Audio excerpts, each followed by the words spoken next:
You look across our league, the physicality isn't what it was 5 years ago, as you mentioned, and a lot of teams are running a ball screen offense now. A lot of teams are playing five guards.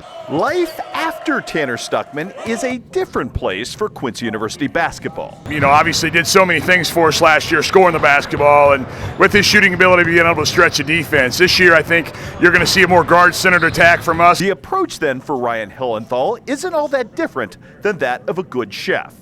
You gather the best possible ingredients you are afforded and adapt the final product accordingly. I'm excited about our guard play. We will play smaller this year. For what we have guard-wise, we lack a little bit of size and physicality inside. So that would probably be my number one concern, Chris, is our size and physicality. But I do like our new guards, and obviously having Charles Collier back certainly helps. Silas Chrysler has another year of experience under his belt. So a guy like Paul Zelinkas, I think, will have a breakout year as still a freshman, but really a sophomore with the COVID years. So really excited about our guard play.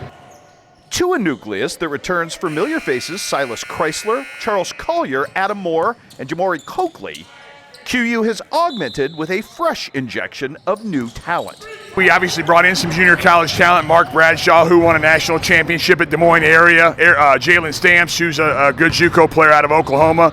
But then I think you see a guy like Nate Shockey, who has Division I experience from North Dakota, was a highly recruited suburban kid out of Chicago at Elmhurst, York. So I'm excited about those three guys. And then you look at a guy like Jamal David, who's a graduate transfer from Pfeiffer, Division III school. People might say, oh, he's a D3 guy, but a lot of people forget he averaged 23 a game for them last year. He's coming off ACL surgery, so I don't know when we'll get him, but he's got the potential to be one of our best players, Chris. Roster composition aside, the end goal, however, isn't all that different than it was a year ago.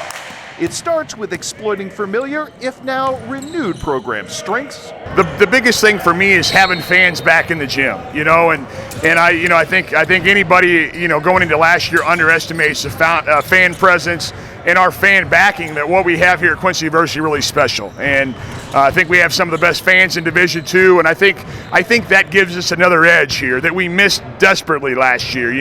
How many games we had come down the stretch, and we didn't win a lot of close games last year, which is twofold. We missed our fans, but I've got to do a better job for the program closing out games, and I'm aware of that and excited about that. And includes finding a way to address recent deficiencies in both rebounding differential and, in particular, keeping the other guys off the scoreboard. We've got to get better defensively. If we can't guard people and keep people out of the paint, it's going to be the same story for us. And so that's been our focus. We sit here and talk about offense, but that's been our focus this fall, is being, hey, we've got to improve on a 14th place finish in scoring defense in the GLVC, and that's been our emphasis.